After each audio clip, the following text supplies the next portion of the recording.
Good morning, everyone.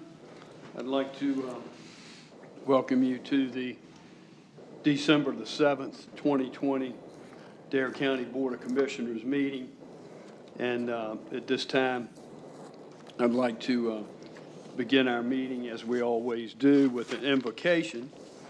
That invocation is presented to us this morning from John Hanley of the Holy Redeemer by the Sea Catholic Church in Kitty Hawk, North Carolina. Let us pause and call to mind that God is present and active with us at this meeting. Gracious and merciful God, we meet this day at this time near the winter solace when the darkness begins to retreat and the light begins its slow return to illuminate the earth and to brighten our way. We ask you to give us light so that our meeting today may be positive and productive, our discussions civil and inclusive, and our decisions be wise and centered, not just on the needs of the few, but ultimately upon the greater good of all the residents of Dare County.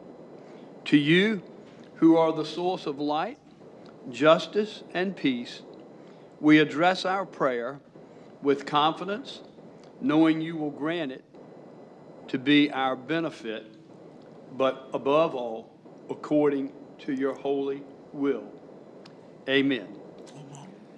May we stand for the Pledge of Allegiance. I pledge allegiance to the flag of the United States of America and to the republic for which it stands, one nation, under God, indivisible, with liberty and justice for all. County Manager, that brings us to item 1, swearing in ceremony, and I'll ask the clerk if she'll come forward. Good morning and welcome to the Just too close to the other mic. There you go. There you go. Good morning and welcome to the organizational meeting for the Dare County Board of Commissioners for December 7th, 2020. And as customary, we will do several things. We'll swear in our newly elected commissioners, and then we'll hold our election for both the chairman and the vice chairman. We'll do the oaths by district, and if I could please have District 1 first, which will be Wally Overman and his wife Ruth.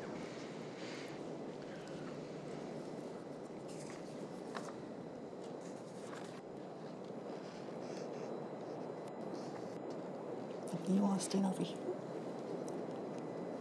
Okay. All right. And if you'll say your name after the word I. I, Wally Overman, Do solemnly swear. do solemnly swear That I will support and maintain. that I will support and maintain The Constitution and laws. the Constitution and laws Of the United States. of the United States And the Constitution and laws. and the Constitution and laws Of North Carolina. of North Carolina, Not inconsistent therewith. not inconsistent therewith, And that I will. and that I will Faithfully discharge. faithfully discharge The duties of my office. the duties of my office As County Commissioner. as County Commissioner, So help me God. so help me God. Congratulations. Thank you. Thank you. Next, we have District 2, which is Bob Woodard Sr., his granddaughter Callie, and his son Ryan will help us with that. Oh, okay. Good morning. Okay, you want to hold this for Grandpa? Okay, we'll come right there. All right. If you'll say your name after the word I. I, Robert L. Woodard, Do solemnly swear. do solemnly swear That I will support and maintain. that I will support and maintain The Constitution and laws. the Constitution and laws Of the United States. of the United States And the Constitution and laws. and the Constitution and laws Of North Carolina. of North Carolina. not inconsistent therewith, not inconsistent therewith, and that I will and that I will faithfully discharge faithfully discharge the duties of my office the duties of my office as County Commissioner. as County Commissioner. So help me God. So help me God. Congratulations. Thank you. Thank you, colleagues. Thank you. Next, we have District 3, which is Steve House and his wife, Cheryl.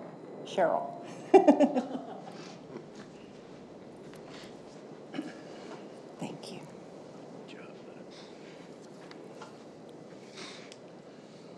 You ready?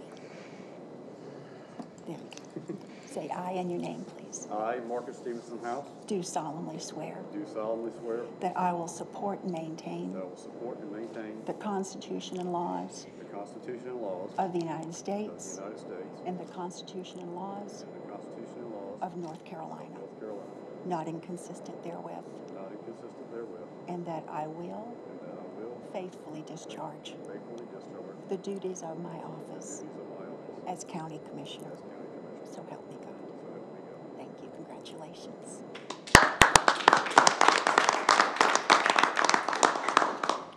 And next we have District 4, which is Danny Couch. Danny has asked me to hold the Bible for him. It's a great honor, and I appreciate that. My pleasure, thank you. State your name. I, Danny Couch, Do solemnly swear do solemnly swear that I will support and maintain that I will support and maintain the Constitution and laws the Constitution and laws of the United States of the United States and the Constitution and laws and the Constitution and laws of North Carolina, of North Carolina, not inconsistent therewith, not inconsistent therewith, and I will and I will faithfully discharge faithfully discharge the duties of my office the duties of my office as County Commissioner. as County Commissioner. So help me God. So help me God. Congratulations. Thank you.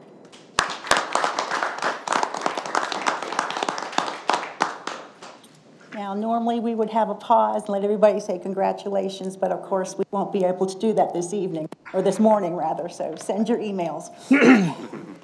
Next, we're going to have the pursuant to the rules of procedure adopted by this board in April the 1st, 2019, the clerk is going to call this organizational meeting to order, and I do, and I'll preside over this as we board elects a new chair, and we do that on the first meeting in December, which is today, December 7th, 2020. So in accordance with Robert's Rules of Order, no second will be necessary for a motion, and in keeping with parliamentary procedure, it'll take 4 votes to elect a chairman. So I ask you now, gentlemen, are there any nominations at this time? I nominate Bob Woodard. Okay, Commissioner Irwin Bateman has nominated Bob Woodard. And are there any further nominations? Okay, having no other nominations, I declare nominations closed. And as we're doing the voting, I'm going to ask you if you will raise your hands and keep them raised until I have an opportunity to make sure I count them properly and they're recorded, and we announce that. So those in favor of Commissioner Bob Woodard as chairman, kindly raise your hands. And we have that unanimous. Congratulations, Mr. Woodard. You are again our chairman, and we'll move forward and let our new chairman proceed with the election for the vice chairman. Thank you.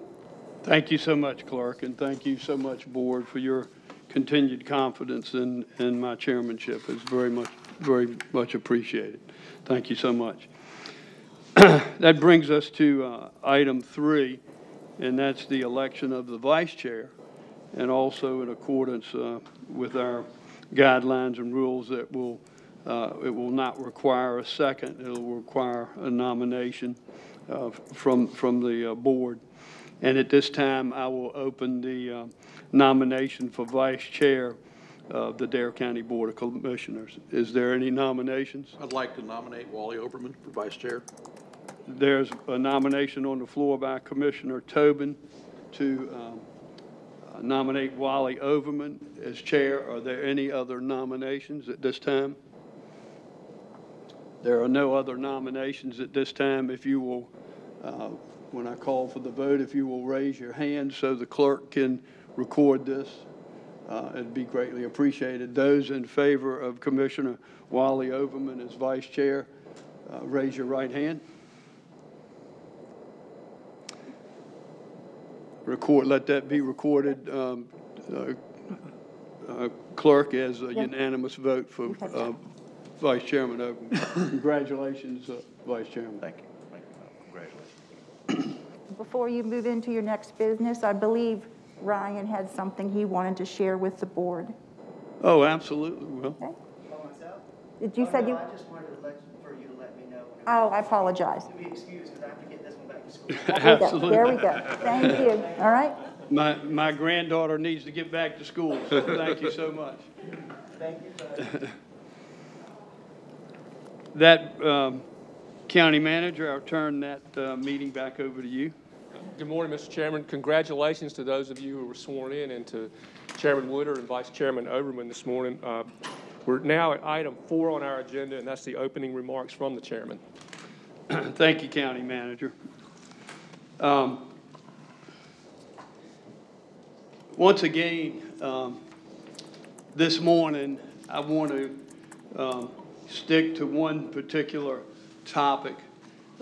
Usually I'll have a number of items to go over, but with 2020 and the pandemic that we're experiencing, I think it's crucial that we continue to take every single opportunity that we have to keep our public informed, and also ask them to be very, very diligent in their efforts to practice the 3 W's. So I will address this morning, once again, the COVID.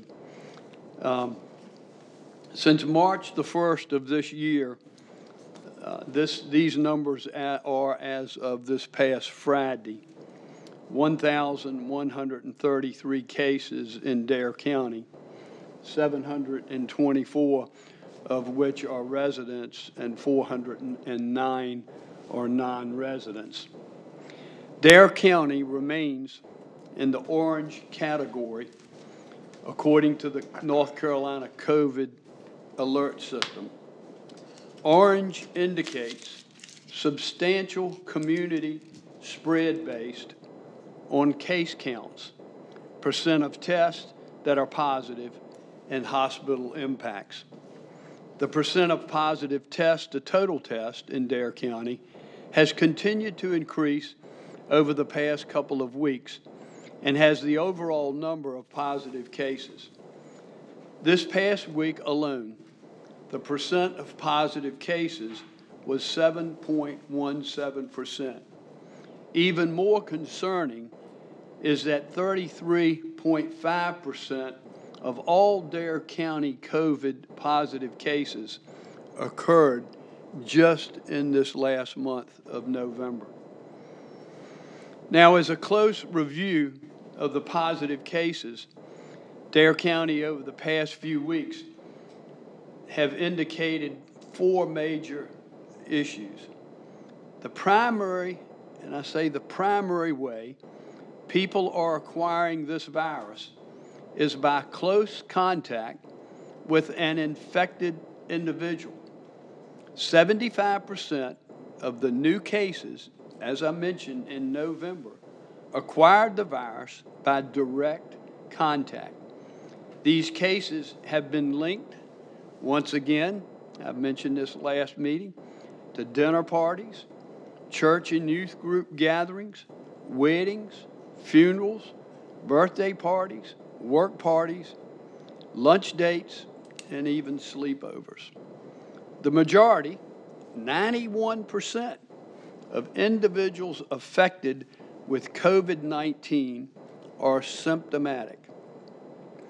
75% of these new cases are residents. The virus is predominantly spreading between people who know each other well, from friends or friends and family members to family members. While the majority of these individuals experience only mild or moderate symptoms, the number of individuals requiring medical attention related to COVID-19 complications has been increasing. On our county's dashboard, we report hospitalizations.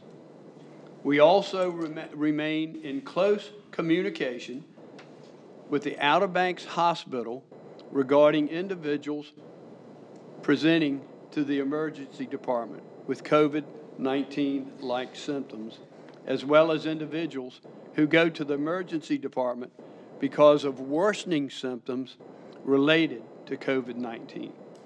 Both of these numbers have been increasing over the past few weeks. The hospital reported that just last week they saw the highest number of COVID-related returns and admit transfers since tracking started.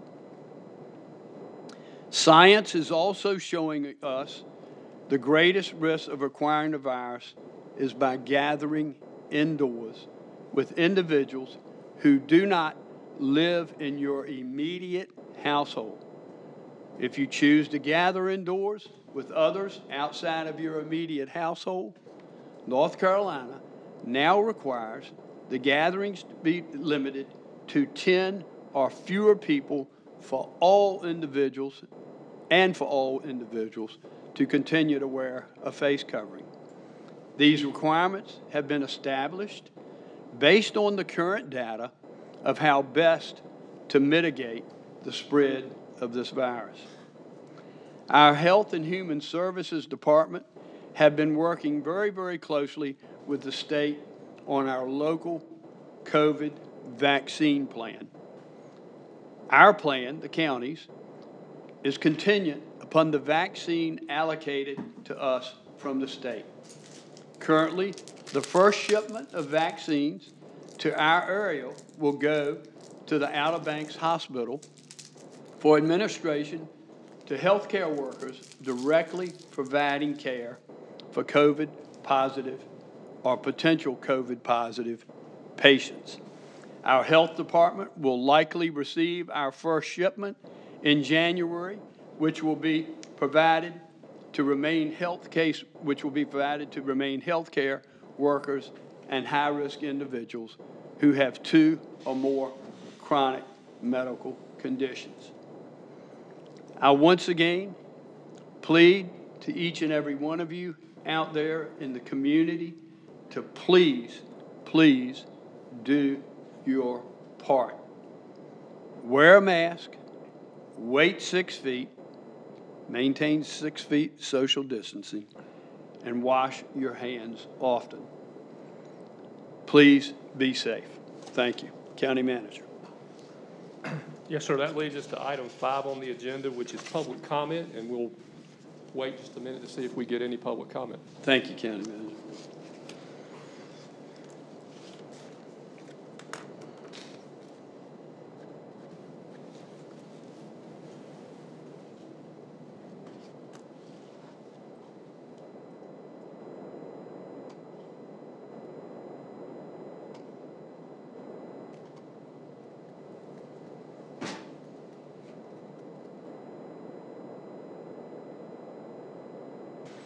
Ready? Yes, sir. We'll move on to item 6 on the agenda. Terry Gray is here today. He's here to make a presentation on behalf of the Dare County Motorsports Charity Group. Mr. Gray?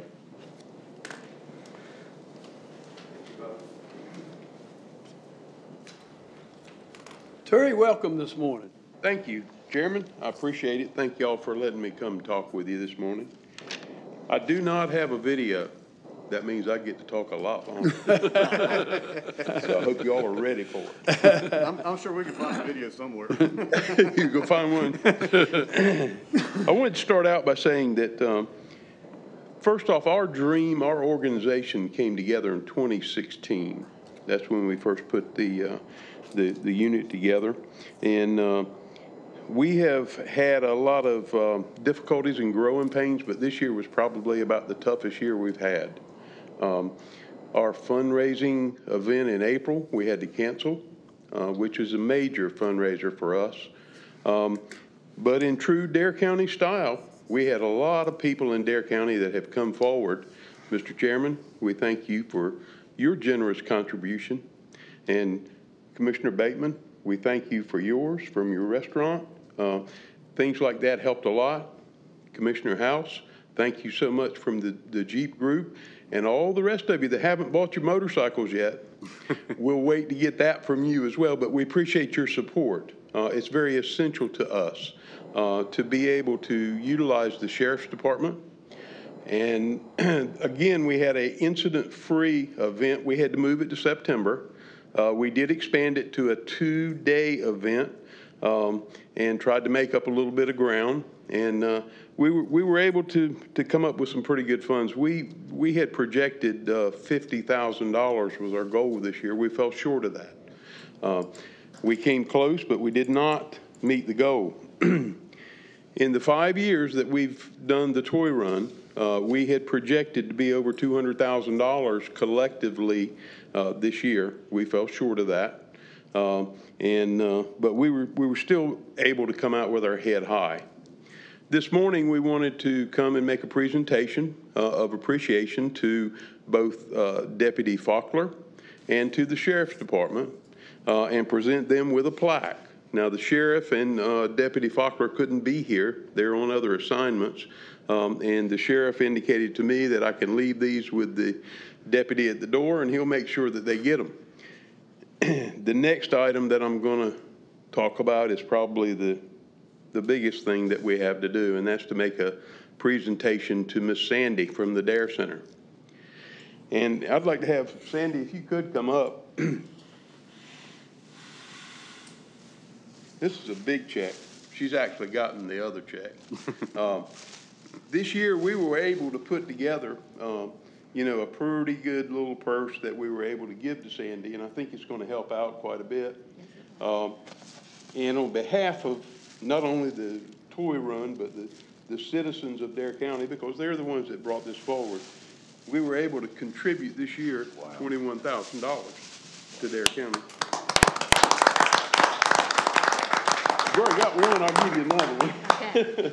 So it was very successful for us this year, even in spite of the COVID pandemic.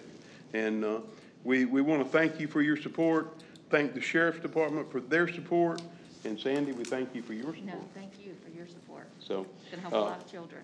It's a whole lot shorter presentation today, but I guarantee you I'll be back next year with video, and it'll be longer. So thank you all very much. We appreciate you. Terry, we can't thank you enough for the Motorsports Charity Group for what you guys do. It's pretty incredible. And I had the honor of riding my Harley in that event this year, and it was a great 2-day event. And I look forward to it next year once again as well. Well, thank you very much. And just a word I'd like to add. I'm glad to see that everybody got seated back on the board, and the election of you as the chairman. You've done a great job. We appreciate you. Thank you so much. Thanks, Terry. Thank you so much. Thank you.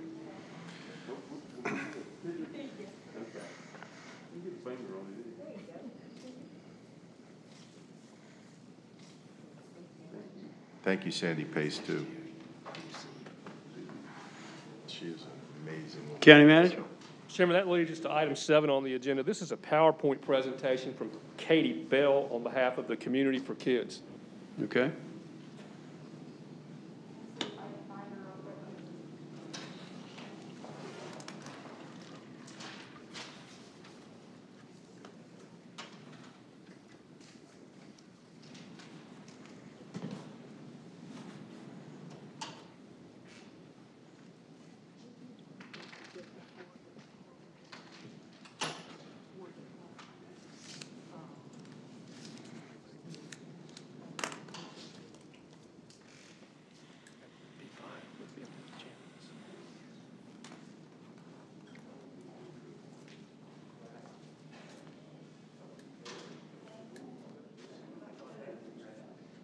Here we go.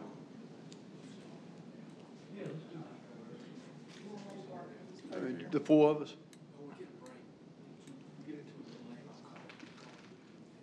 Oh, okay. You want to take a break after this?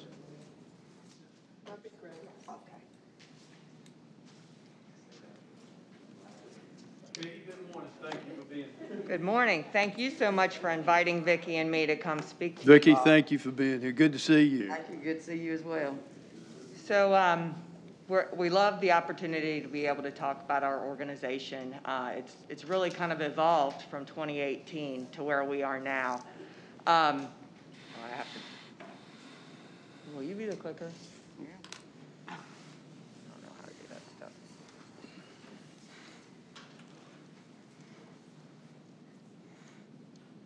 Technical difficulties. There we go. Did you get it? Yeah. Okay.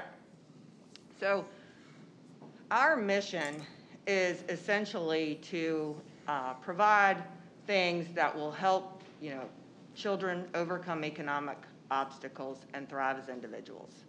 That's a pretty broad mission. There are a lot of things that, can be included in that. We've chosen clothing to begin with.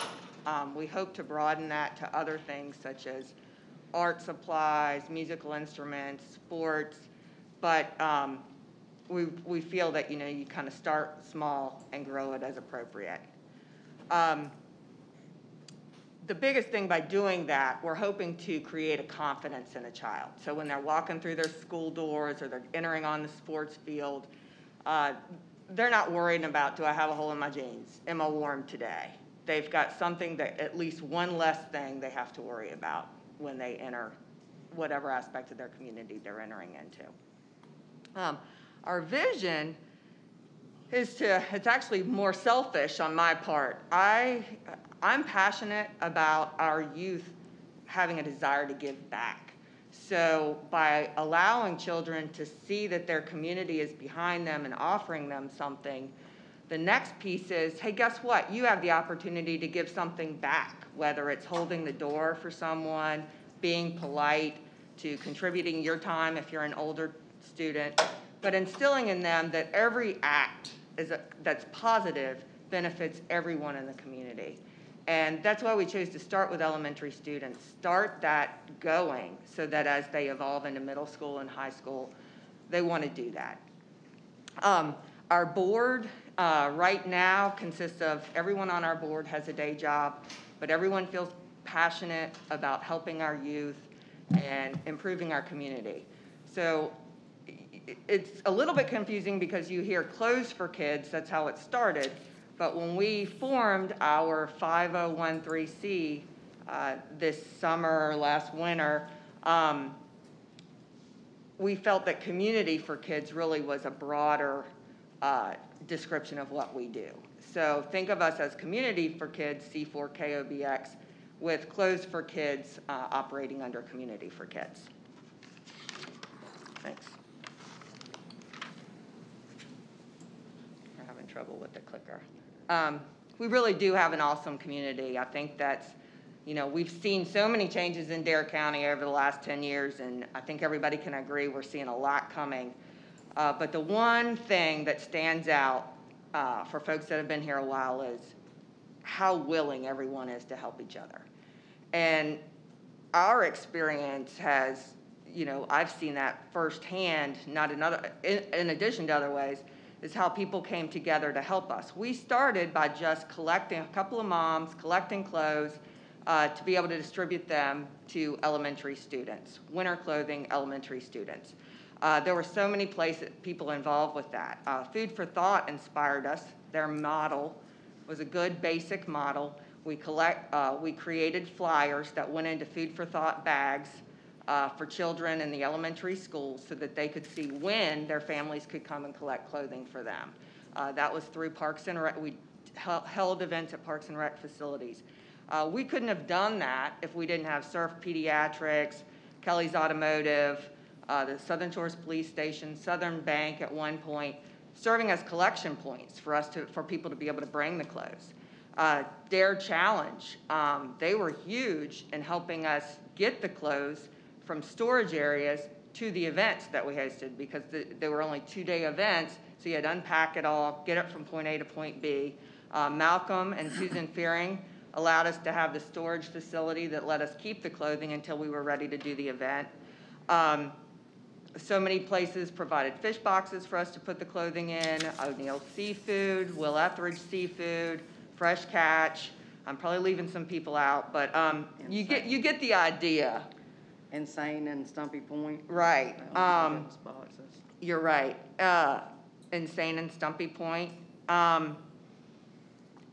So we were able to make this happen, and then we had the Mason Lodge allow us to have a location in addition to the Parks and Rec facilities. So in addition to doing these events and kind of starting the awareness, we partnered with school guidance counselors who would let us know that there was a child in need of a coat, and we would run coats over to the elementary schools. And it's kind of funny. There are many children that have a great coat, but they just don't want to wear it. And that came out a little bit. But we just really think that a child should have a choice. Not to, do I wear the thin sweatshirt? Do I wear the little sweater? Or, hey, I've got a winter coat that I can put on to go sit at the bus stop. We were also put in touch with Outer Banks Hospital, who this need touched my heart more than anything. Being able to help a mom who had to protect her daughter from sex trafficking abuse in the middle of the night. And I can't even imagine what was going through that woman's mind and what she had to deal with. And then to have to say, oh, I've got to get some more clothes. I want that to be the last thing that anybody has to deal with in any kind of a crisis. And social services has been great about letting us know about those things as well. We get the clothing to the appropriate point when it's necessary.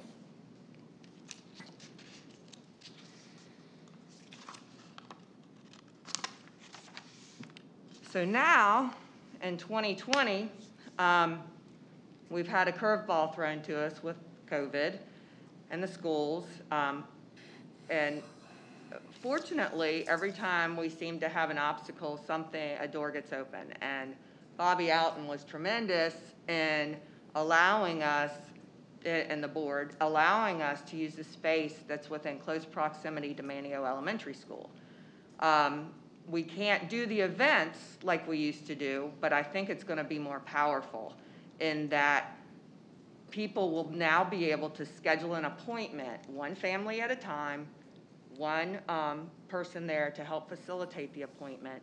We have the space set up so that it actually, when a child walks through there to collect their clothing, it doesn't look like they're getting a secondhand handout. We've decorated it. The clothing's organized. We go through it over and over to make sure there's no clothing that has a stain or a hole or anything that's inappropriate. The center has also served, because of COVID, we had to be extremely careful. We had a few middle schoolers come in and help with the clothing. They also helped decorate the center. We had some 20-somethings come in. We worked in little tiny pods, but we got it working, and we're really excited about it. We're really excited about this year coming. We just launched our website, which is www.c4kobx.org, and people will be able to go onto that website and schedule their appointment, their 45-minute appointment. It runs from December 15th through February 15th, so hopefully there's enough time there. If somebody is not able to get into the center and make an appointment, we'll work with them, and there are other ways that we're doing that as well. We've met with the elementary social workers. Lee Brinkley knows very much about our program. The food banks know about our program. So our goal this year, we feel like we've done a lot of setup. Our goal this year is really to get as many people that need clothing, and again, on the elementary school level. Did I cover everything? I think so, mainly just to get the word out that people know that we are here and here to help children and to help families as well to put clothing on their children's backs, and so that the kids do go in looking like everyone else and not singled out. Fantastic. Thank you all very, very much. Absolutely. That's Thank you. great work you guys do.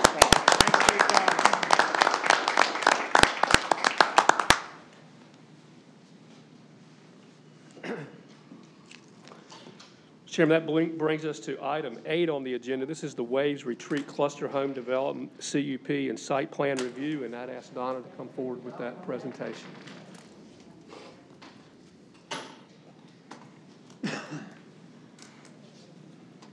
Good morning, Donna. Good morning. And Cheryl went to go get the applicant and the project engineer for this matter. This is a quasi-judicial matter, and so they will need to be sworn in. Cheryl swore me in earlier.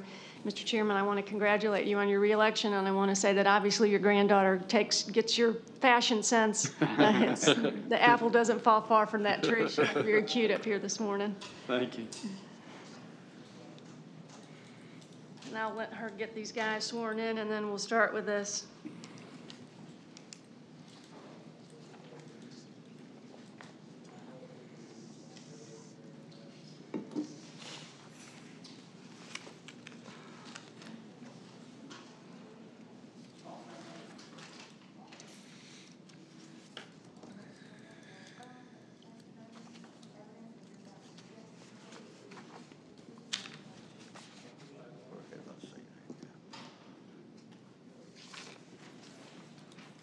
So Cheryl is swearing in the applicant, Mr. David Perez, who's here on behalf of Ways Retreat Cluster Home Development, and we also have the project engineer, Mr. Mike Strader from Weibel.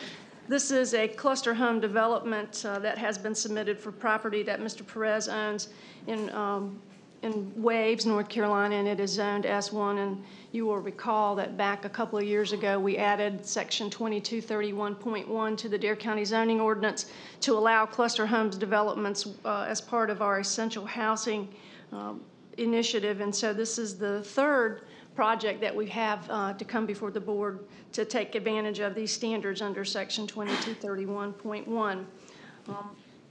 That section of the zoning ordinance establishes a 1,200 square foot structure limit. The Ways Retreat proposes to include 12 homes. One of those homes is an existing home that's there. It's been there for decades, and it's a little bit over that 1,200 square feet, but we felt that it was appropriate to allow the house there and not to require it to be demolished, just to meet that 1,200 square feet. So some of the conditions that are included in the conditional use permit address the use of that structure and what can and cannot happen to it.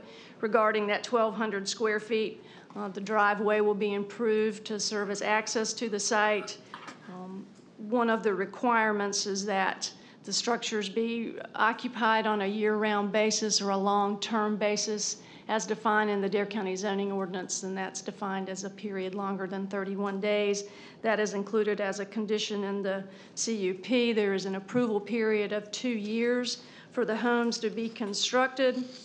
The planning board reviewed this at their November 9th meeting and voted to recommend approval of this. As I said, there is the draft conditional use permit that you have in your packet, as well as the site plan. The project engineer is here, as well as the applicant, and I'll step aside and let Mr. Outen ask them whatever questions he has to as part of the quasi-judicial proceedings, and then if you have any questions for me, I'll be glad to answer them. Thank you, Donna.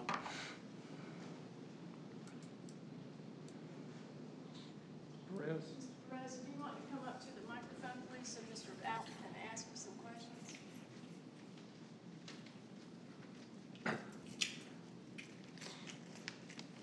Good morning. Thank you for being here. Thank you. Mr. President, you've been sworn in already, is that correct? Yes, I have. Okay, a couple of things. Do you agree and consent to the facts as they were just presented by Donna? Yes. Okay, and secondly, do you agree to the entry into the record of your file that she's presented to the board with regard to your request? Okay. And finally, or not finally, do you agree also with the terms and conditions contained in the conditional use permit? Yes. And specifically, do you acknowledge and agree to the year-round occupancy requirement? Okay, that's all I have, Mr. Chairman. All right, thank you, County Manager. Are there any questions from the board? Mr. President, anything else you'd like to add or tell the board? I guess my engineer will present. Okay, sure. Okay. Do you have anything else to add?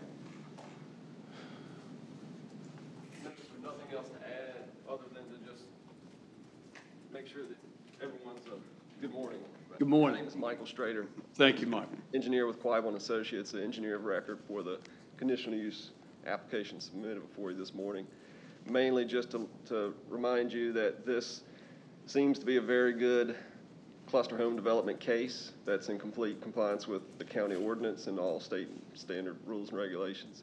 I do want to make sure that you're aware that I'm here to answer any technical questions if you have any during your deliberations. Thank you, Michael. Any questions? I have one. Mike, can you just address, there's one of the neighbors that had a concern, whether warranted or not, about trespassing on his property for access to the sound. Is that clarified to everybody's satisfaction? Yes, that was discussed at the planning board meeting. We feel like that was adequately addressed. It sounds like there may have been an occurrence, not sure how many occurrences of potential trespassing onto that adjoining property. It's been made clear as part of this conditional use that there are no adjacent rights of access, including that southern property. And in addition, there's a physical barrier that is on our southern perimeter that should preclude that from Thank you. That's all, Mr. Chairman. Thank you. Okay, thank you, Commissioner. Anyone else? I've got a technical question I think Don would be better to answer. I know with a lot of CUPs and other things of this nature, usually we have a public hearing. Is that not required in this case? Excuse me, for all intents and purposes, this is considered the public hearing. It's the quasi-judicial evidentiary hearing. It's not the public hearing like we have with the zoning amendment where we have people come up and speak.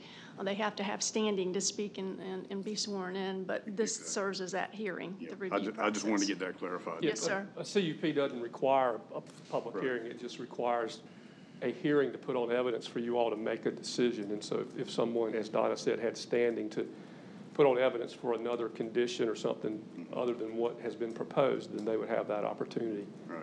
That's actually helpful. I sometimes confuse the ordinance change versus the conditional use permit, quasi-judicial versus, I'm with you, Steve. I get tangled up on that too. Yeah, Thank you. That question was brought up to me, and I tried to explain it, but I felt I didn't do it adequately, so I wanted to bring it out in public. So Very good, and I'll be speaking on that a little bit later in item 12 when I get up here to talk about Chapter 160D. Yes, All that right. was fascinating reading. Does anyone else have any questions concerning this item? I would move to approve it. Okay, there's a motion on the floor by Commissioner House to approve. Is there a second? Second. Seconded by Commissioner Ross. Floor is open for further discussion. Hearing none, those in the favor of that motion signify by saying aye. Aye. Opposed, like sign.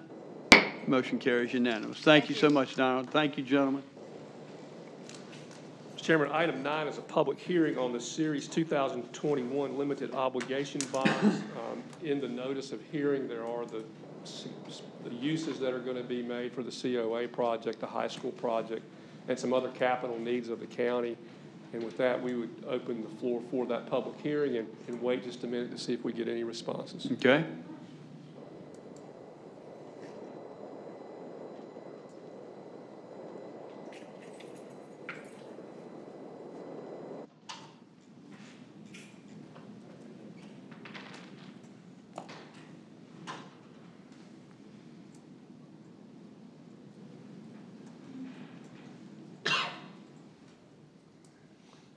You ready? Mr. Chairman, I've received none. Is there anyone here that'd like to speak to that issue? And there's no one here, so we would close that public hearing, and I don't think there's any action to be taken. Is there, Dave? Yes, Dave would like to address the board with regard to this. Good morning, Dave. Good morning. And this, just so you know what's going on over the next 2 weeks, as far as the bond sale goes, the CAFR and the audit's been turned into the LGC. They have reviewed it. We're actually waiting on the final compliance supplement for the CARES Act so that the auditor can verify that they've done what they're supposed to do, although they're not telling us until today what they're supposed to have done for last June. Now, I'll be quiet on that.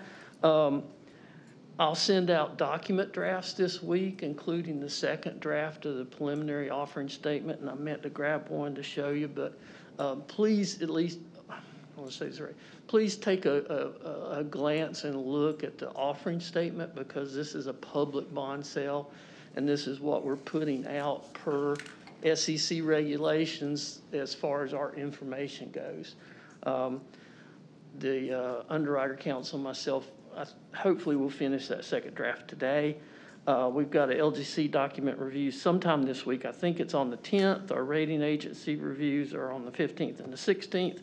And at the next board meeting, we'll have or before the next board meeting, we'll have a Public Facilities Corporation meeting to approve that nonprofits resolution, and then the final proven resolution will be on your agenda. Dave, what do you guys think this rate will go out at on these bonds? Do you guys have any ideas in mind? If things stay as they are now? I think the last run was 2 1/8. 2 1/8? Yeah. We've been carrying 3. It's like free money, guys. 3 1/2. Can't believe that. That's amazing. So, and that could change based on. No, I understand.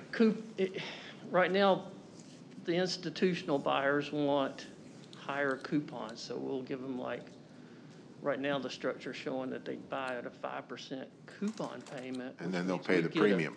We get a big premium. Yeah. And we still calculate that same rate, but yep, we got to finalize that structure. Great. Any questions of Dave? Yeah. Okay, thank you, Dave. We appreciate it. Mr. Chairman, item 10 is the presentation of the county service pins for December. We have several that are getting, as we've done in the past. We're going to do this by video, and I think, Matt, if you would run the video, please. First is Major Jeff Derringer, a deputy with the Sheriff's Department with 10 years of service. Jeff began working for the Dare County Sheriff's Office in 2010. He had previously worked for the Sheriff's Office as a detention officer and later as a civil deputy before continuing his career with the Duck Police Department. Jeff began his career with Dare County as a lieutenant and was promoted to captain in March of 2011. He was responsible for the administrative aspect of the office, and he did his job very well. Jeff is knowledgeable, and he works just as hard at home from the office as he does at work. Jeff was promoted to the position of major on December 16, 2014, and he has excelled in taking care of administrative duties while also assisting with the civil and patrol side. His co-workers say he's a lot like the character Radar O'Reilly on the TV show MASH. Before Sheriff Dowdy can ask him to do something, Jeff is already walking into the office with the paperwork in hand, or he's on the phone telling the sheriff something he has just done before he's even asked to do it. Jeff is a true asset to the Sheriff's Office and would be very hard to replace. We look forward to many more years of Jeff here and thank him for a job always well done. Next, we have Sheriff Doug Dowdy of the Dare County Sheriff's Department. Sheriff Dowdy came out of retirement and was elected and became sheriff in December of 2010. Prior to becoming sheriff, he worked as a police officer in Ahoskie, North Carolina, and later as a deputy in Dare County Sheriff's Department before retiring. Doug is one of those people that you meet, and as soon as you meet him, you like him. After you talk to him a few minutes, you also know that he cares. He cares about his faith, his family, his responsibilities, and about you. He always has a smile and has a heart of gold. His personality takes him far. He is a person who can arrest someone and take them to jail, and that person gives him a hug before he leaves. With all that, he's an excellent, effective, no-nonsense law enforcement officer. It is clear that he is in charge, and we should all sleep well knowing that he is. His department is well run and well managed. I can assure you that he is keenly aware of the resources the citizens have entrusted to him, and he stretches those resources as far as is reasonably possible. Doug is a dedicated family man with his wife and their 3 adult children and is very active in his church. Doug is and has been an asset to our community. Thank you, Doug, for your service over the many years, and we look forward to many more.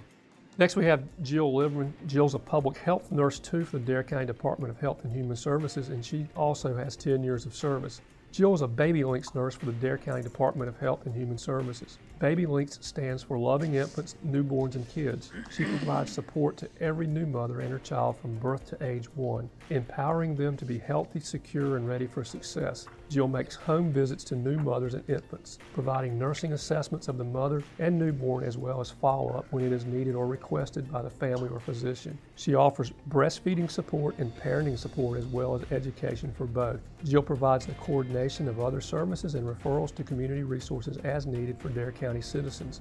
We appreciate everything you do for Dare County, Jill, especially for our new mothers and their children.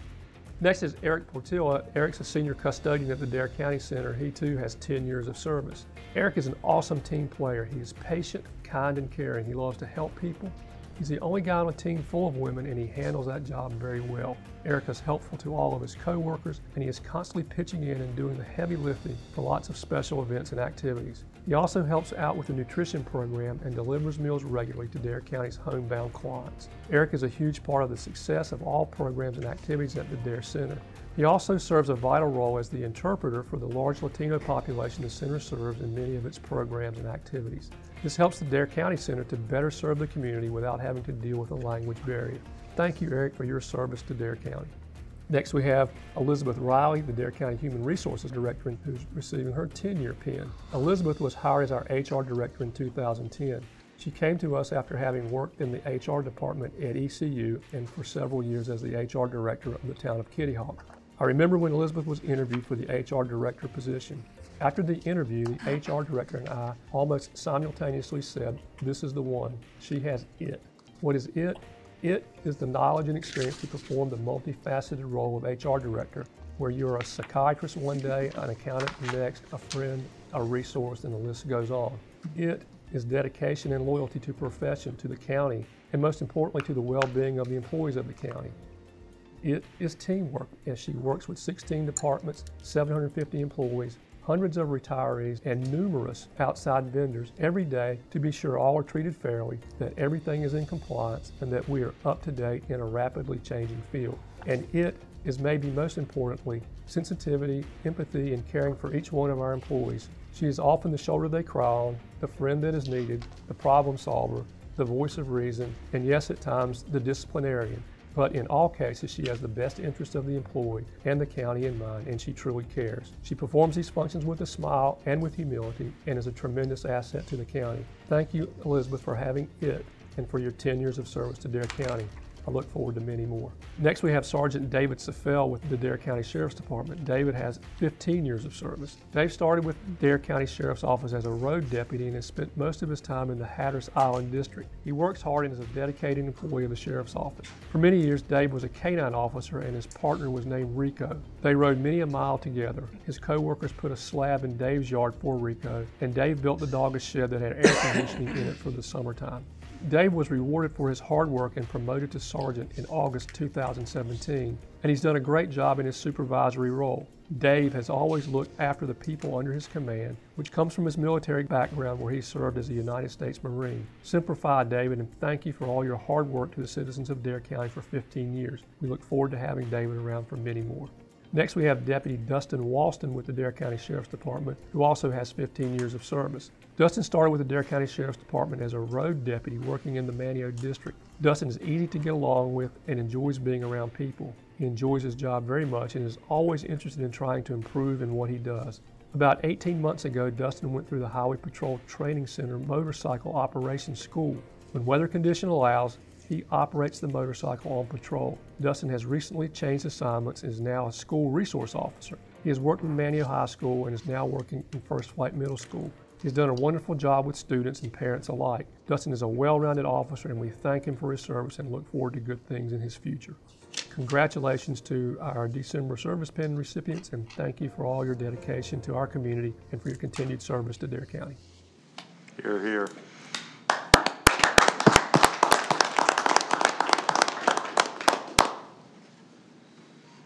Chairman, that brings us to item 11 on the agenda. Lee Nettles is here on behalf of the Dare County Tourism Board to request consent for expenditures from the short-term unappropriated line item 4999. Lee? Good morning, Lee, and welcome. Good morning, Mr. Chairman, Board of Commissioners. It's good to see you again. It's my pleasure to come before you today to request consent on this particular line item. These are the Tourism Impact Grants, the TIGs we call them. We make these awards once annually, and this year by unanimous vote, the Dare County Tourism Board made 7 awards, subject to your consent, of course. These include a redevelopment at the Meekins Field at KDH and the Outer Banks' first ever splash pad, which is pretty exciting. Then the town of Nags Head had 2 requests, one for skate park redevelopment at the Y, and also a multi-use path at Admiral Street. And then the Manteo is approaching the 2nd phase of its Town Commons project, which is really great. I think this phase includes restrooms and some kiosk and other amenities. Then Dare Mainland, we had a request from the Outer Banks Gun Club, which actually hosts quite a few visitors over the course of the year. This will make some specific improvements out there. We have a project at the Baum Bridge boating area, which will add pervious pavement and improve the water quality for that boating area, which is very important. And then perhaps the one that the Tourism Board's most excited about, a significant project which builds on the pathways that the Tourism Board has helped to fund in the Tri-Villages and in Avon. This request is from the Hatteras Community Civic District for 3.19 miles of multimodal pathway, which will connect Hatteras Village to the ferry docks and then back around to Eagle Pass Road, providing safety and just connectivity. And we really think that this project is going to have a significant impact. And I'll remind you that the tourism impact grants are for programs or services needed due to the impact of tourism. So again, the Tourism Board made a unanimous vote on these. All together, the grants total $814,640. Those funds are in the short-term unappropriated, as mentioned by the county manager. Happy to answer any questions you may have. Anyone have any questions? Commissioner Ross? Yeah, Lee, hi, good morning. Hi. Just curious on the decision on the amounts. I read through the programs. They all look super. And was it a available funds limitation? I mean, just for instance, the Manio Town Common Phase 2. It shows requested amount and then the recommended grant, which was 240 request, 150 recommended. Was there a decision process that reached 150 instead of, yeah, we'll grant you the full 240 you're requesting? We've had the good news, bad news of having a popular grant line item, and the request far outpaced the dollars that were available. The Tourism Board did move over some dollars, an extra $200,000 to the grant line item to try and close that gap somewhat. But gotcha. Okay. But it was mostly just a matter of prioritizing the dollars that were available, and so the impact on tourism comes into play. Public safety comes into play a lot of times with those decisions.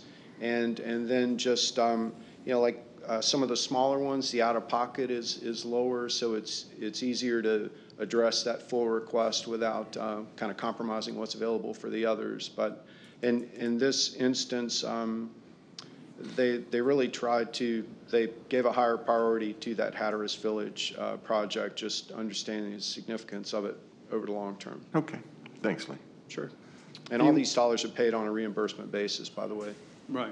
Anyone else? Just, Mr. Chairman, just want to point out on the Manio Town Commons, Town Common, that's really good to see that, restrooms are, given the health crisis that we're in, they're absolutely critical. So it's good to see some attention given to that, and I look forward to seeing that as well. It's an exciting project, and we're pleased and proud to participate in the first phase of that development as well. Right. Thank you. Very good. Anyone else? Yeah, I've got the Hatteras Village pathway. Is that in conjunction with the National Scenic Byways pathway that's going in through there, or is this a whole different project? Well, we've certainly coordinated efforts with the Outer Banks Scenic Byways, and I know that the group is approaching other grant funding sources. It came to us through the Hatteras Community Center District, which has the ability to levy tax and manage projects. So I don't know specifically. It will, I'm sure, be noted as part of the Outer Banks Scenic Byway. Because I know they're trying to raise funds now, and part of that,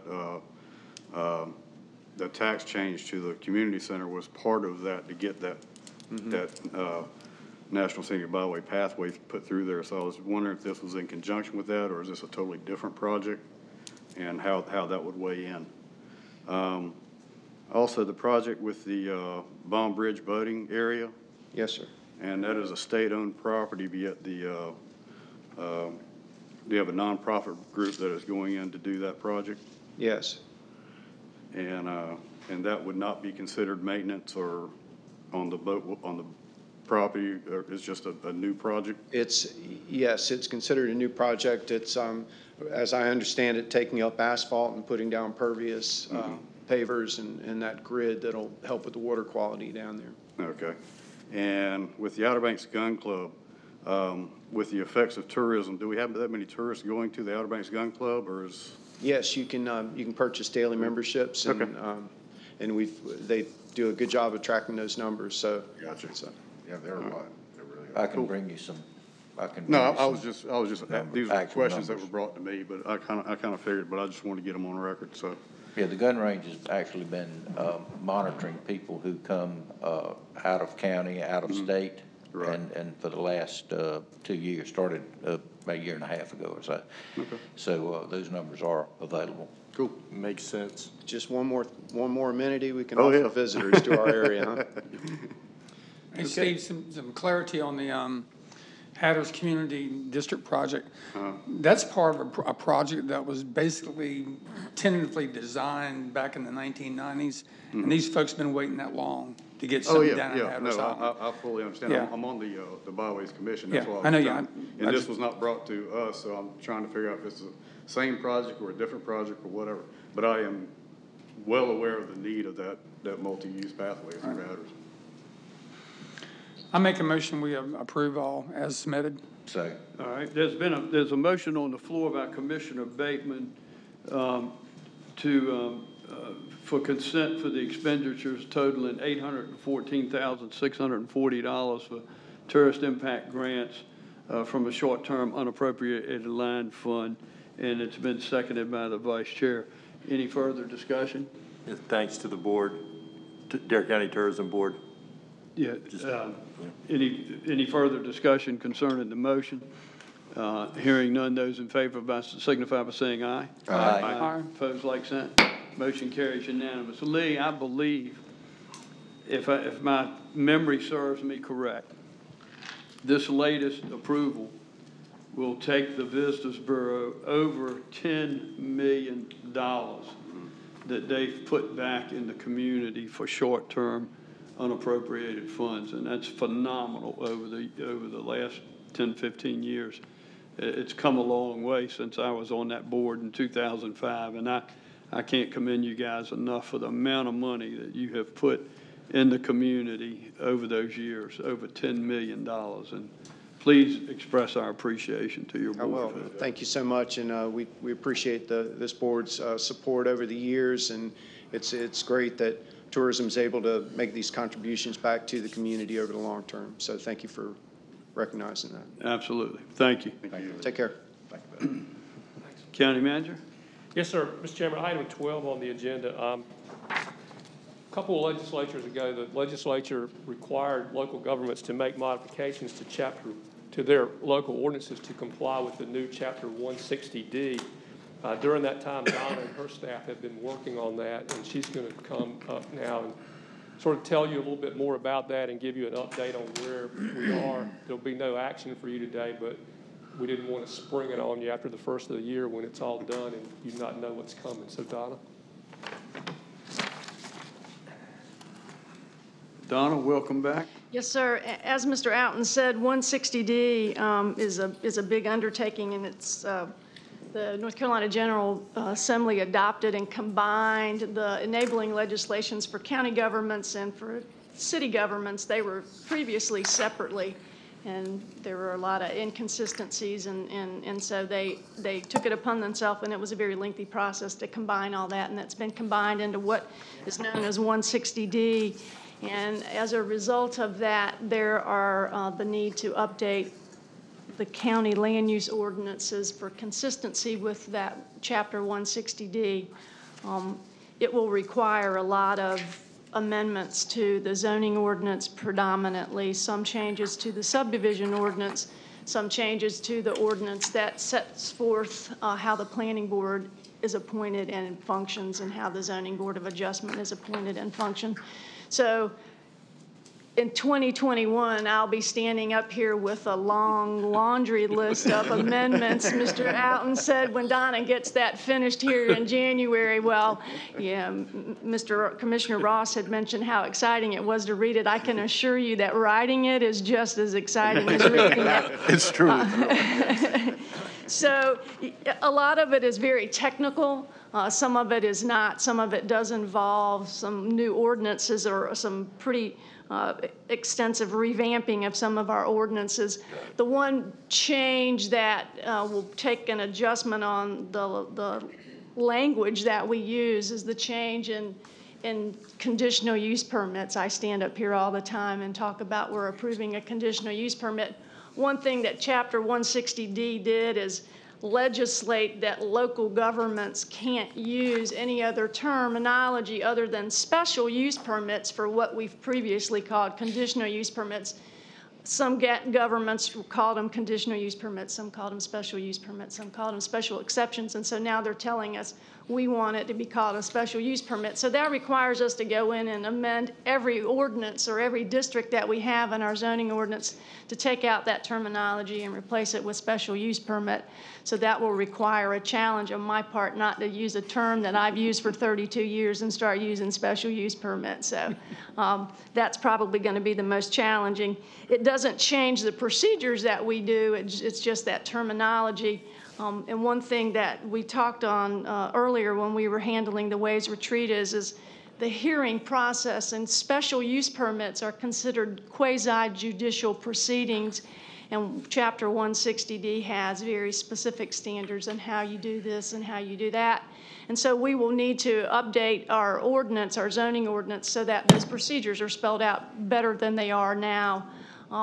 The action that the board takes on zoning text amendments and zoning map amendments are considered legislative hearings where you actually have the ability to say yes or no. No, we don't want to amend the ordinance as the applicant asked, and that's considered the legislative hearing versus the evidentiary hearing. And so we have to make all those changes and weave that language into the zoning ordinance. We will have to amend our definition section for consistency, the zoning ordinance definitions.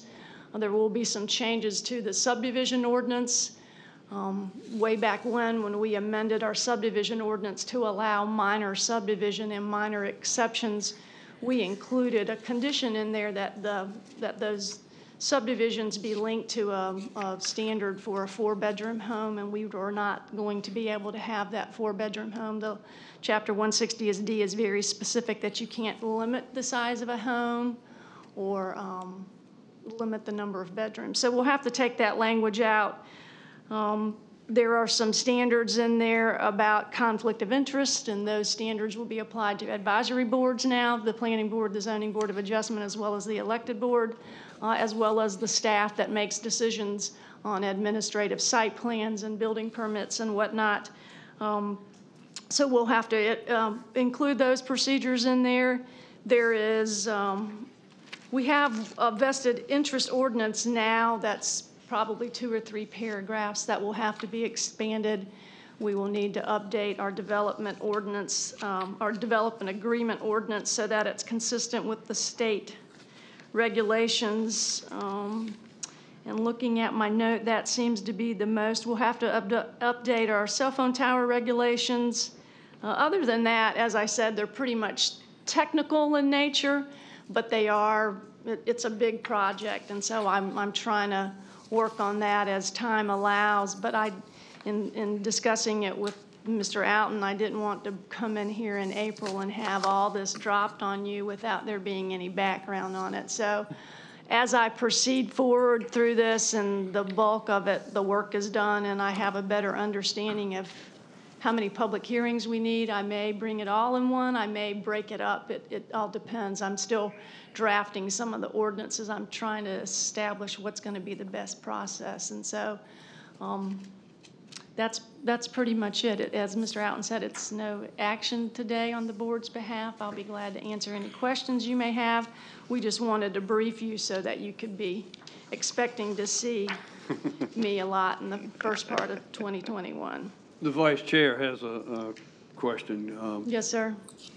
Donna, reading through this after having read through the Waves multi-home deal that we did earlier, item 3 under zoning ordinance states local land use regulations cannot set a minimum square footage for structures subject to North Carolina residential building code. It doesn't say anything about maximum, and what we set at the waves, I guess it's 2 points. What we said at the waves was a maximum 1,200 feet.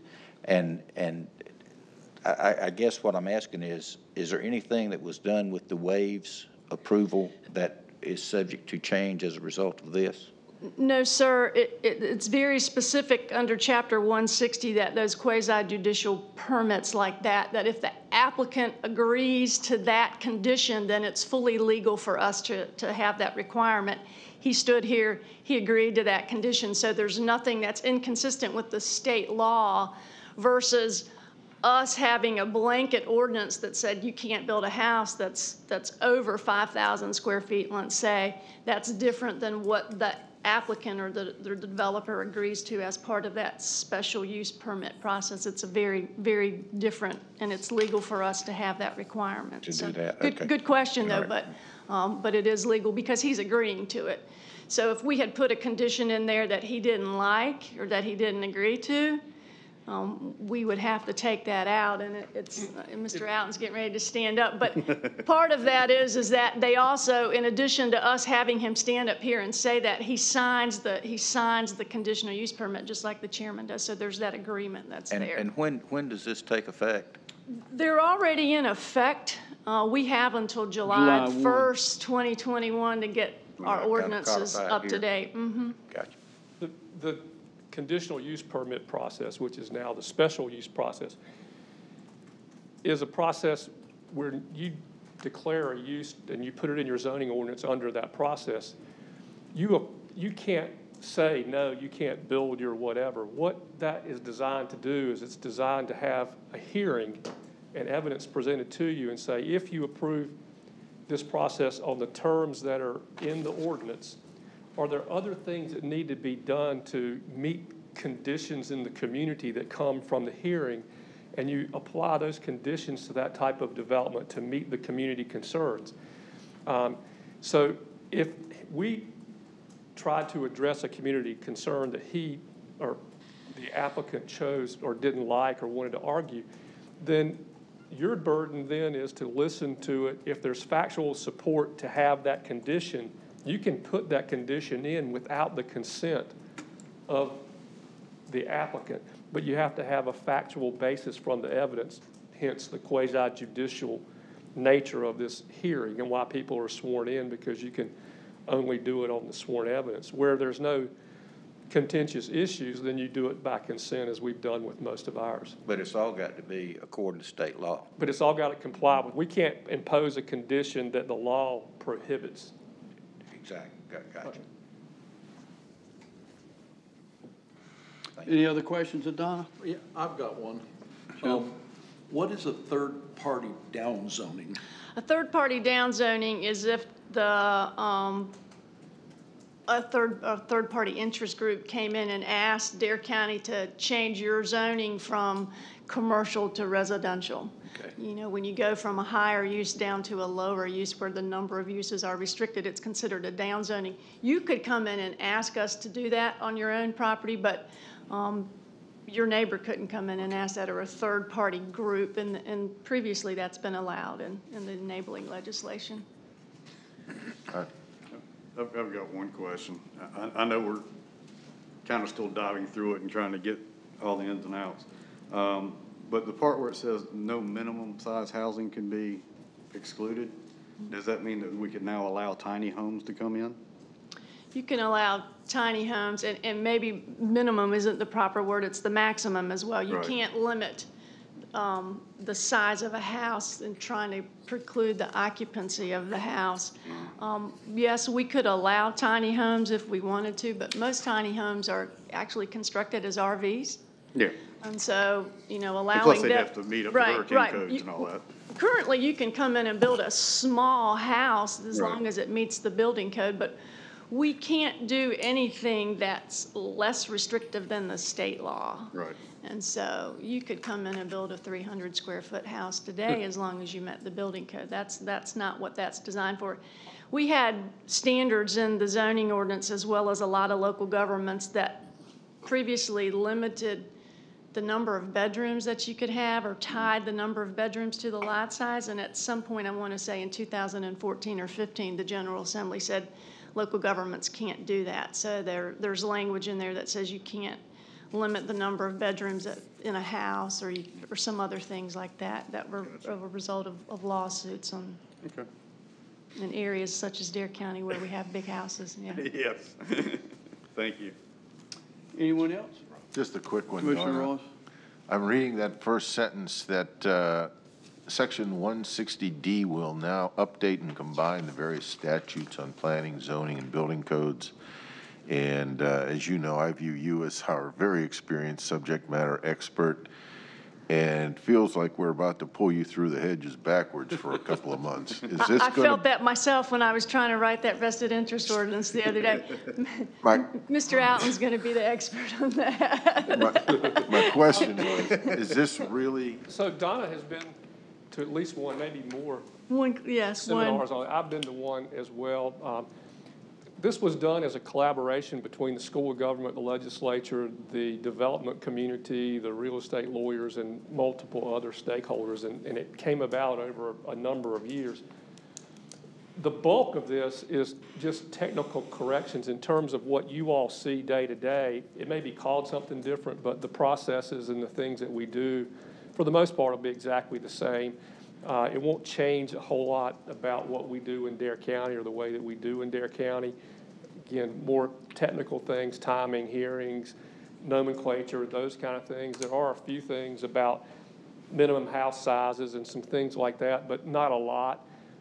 So the most part, the hard part is just getting our language now tracking their language throughout our whole ordinance book for development. And that's just, as you said, dragging Donna through the woods to go through all that stuff to make sure everything lines up correctly. I mean, it sounds like an enormous amount of work. We It used is. to have an expression, a very long walk for a short drink. I'm hoping this is worth it, because it's obviously a big burden on you, Donna. Yeah, but substantively, it's not going to change a whole lot. Right. But Ain't much we can in the do. long run, it'll create, That's right. their goal was to create Much we can do uniformity is throughout record the it. state, and their goal was to rein Yeah. in some of the jurisdictions that were very restrictive on what they were doing, and we sort of weren't in either of those categories. So I see.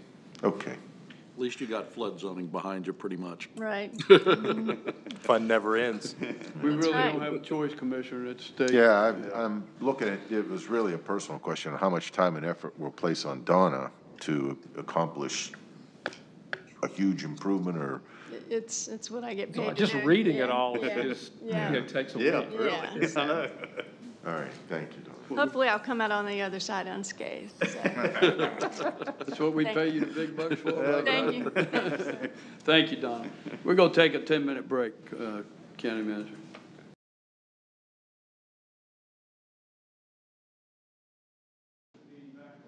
Turn it over to the County Manager.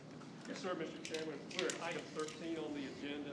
We have received from Barnhill the guaranteed maximum price for the College of the Albemarle project, and Dave is going to come up and take you through that. Isn't this about the third guaranteed price we've gotten here? This is the. It is the third. Yes. I think this is number 3. Unless we make changes. Yeah. That's right. All right, the good news is that after opening bids on November 19th, and again, we had 5 that we had to wait to open because we didn't have 3 bids on December the 10th, the Barnhill guaranteed maximum price compared to the not-to-exceed number you set in August, Barnhill's $114,000 under that not-to-exceed. And the total project's $238,000 under that not-to-exceed number. I handed out what I emailed to you on late Friday. First is a Barnhill cover letter. Brett Johnson and I have been through that letter, and we're okay with everything that's listed in there, and we knew everything. The 4th page is the actual bid tab, the final bid tab. But I wanted to bring your attention to the 5th page, which were the bid alternates. The guaranteed maximum price includes numbers 1 and 3. And on a conference meeting last week with the architect and Barnhill, Bobby and myself, we rejected numbers 2 and 7 They said number 7 really wasn't needed. Number 2, we use Johnson Controls in all of our buildings, which is an open system, but what they got the bid for, which I wasn't familiar with, one called Snyder, but Barnhill says it's a good system and it's open control, so our facilities maintenance people can get into the software and make their own changes just like they can with Johnson Controls. We are still working on numbers 4, 5, and 6. The architect wants to revisit or is revisiting the scope of all those alternates, and they're revisiting the scope of the exterior of the professional arts building to see if there's some, like in what she mentioned was in the back where no one sees the building, possibly painting it the same color as changing the exterior of the visible sides, and to use that savings to accomplish these 3 bid alternates, which will probably be reduced in scope a little bit. What, Dave, again, I'm following with you. I heard the overview. What is this page that we're looking at, the last page and what you handed us? Those were bid alternates, so we took separate bids just on those items to see if we could afford to put them back into the project. So these are all out of the project today? Numbers 1 and 3 are in. 1 and 3 are in. We've all agreed, the architect, Barnhill, Bobby, myself, rejected 2 and 7, and we are working to try to afford within the price that we're looking at now to do numbers 4, 5, and 6. So Dave, when you say you rejected number 2, where we say preferred, I guess that's Johnson Control. Yes, sir. So what does that mean exactly? It just means we're not going to add that amount in, and we're going to stick with the system that was bid. Okay, gotcha. Can we go back to page 4 1 second, Dave? Yes, sir. The first column called contract amount totals 13,872,736. Yes. I have this page that looks identical to it that totals 15,613,504. They are both dated 12/1/20.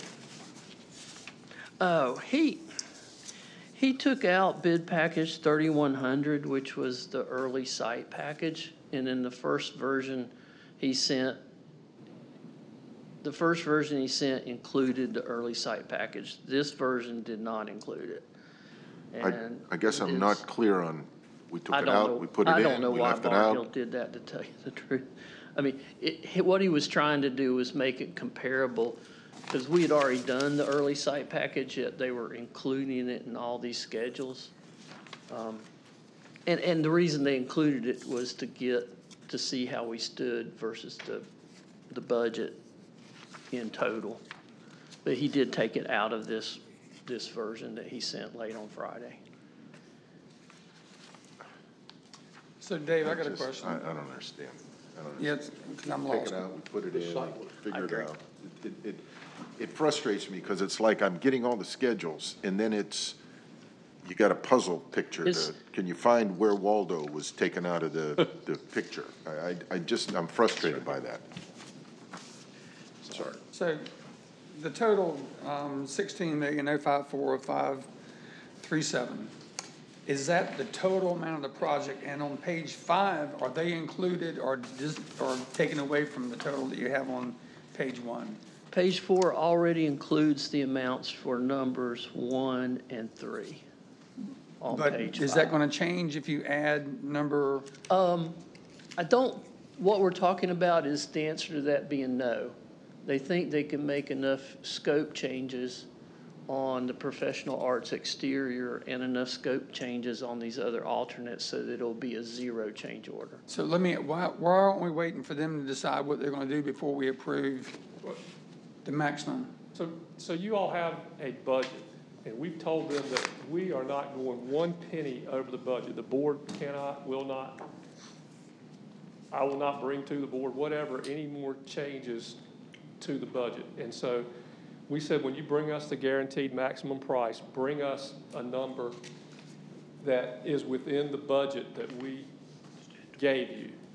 So when we did that, as they were doing their preliminary work, they had these 7 alternatives on the back that we bid as alternatives that we could either include or take out to keep it underneath the maximum budget that you all gave. When we did the bids, as Dave told you before, they've come in all told about $238,000. Is that right, Dave? $114,000 under budget. And so you can't spend the difference in what you borrow and all that except on the project. So we, with that $114,000 and some savings we may get in some other places as we go along, or with the owner's contingency or with the sales tax savings or whatever, we may be able to come back in and put back in the alternatives that aren't already approved and still keep it within the budget that you all set.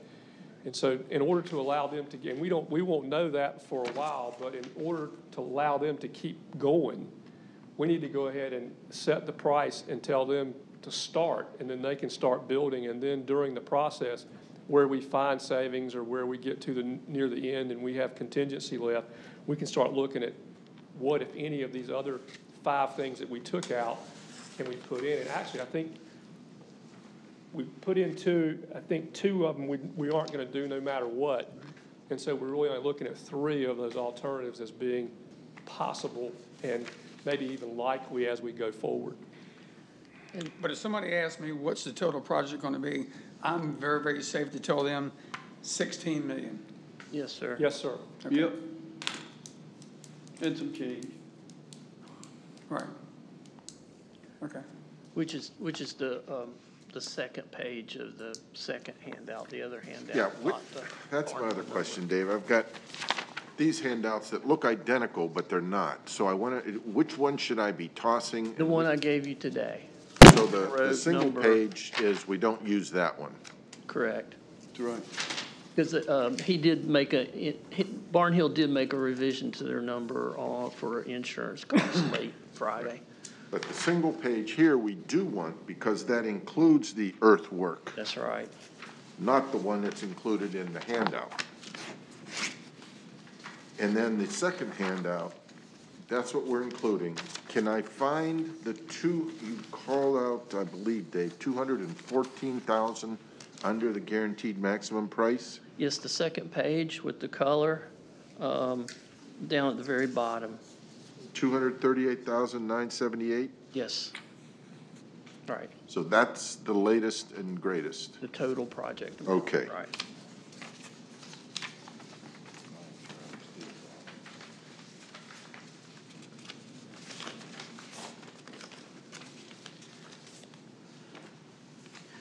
So what we're asking is that the last 2 pages are the amendment to the capital project ordinance, which is adding the guaranteed maximum price.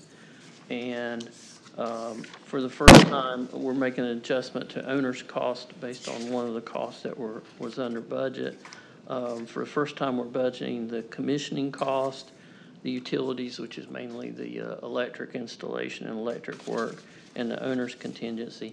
And I also added in $12,600 increase in the Manual High School roof project that you approved at a prior board meeting. And then also to approve the Barnhill change order for the guaranteed maximum price. Need a motion on that, correct? Yes, sir. What's the pleasure of the board? So moved. There's a motion on the floor by the vice chair to approve. Is there a second? I'll second. Second by Commissioner Couch. Any further discussion? I just had a question.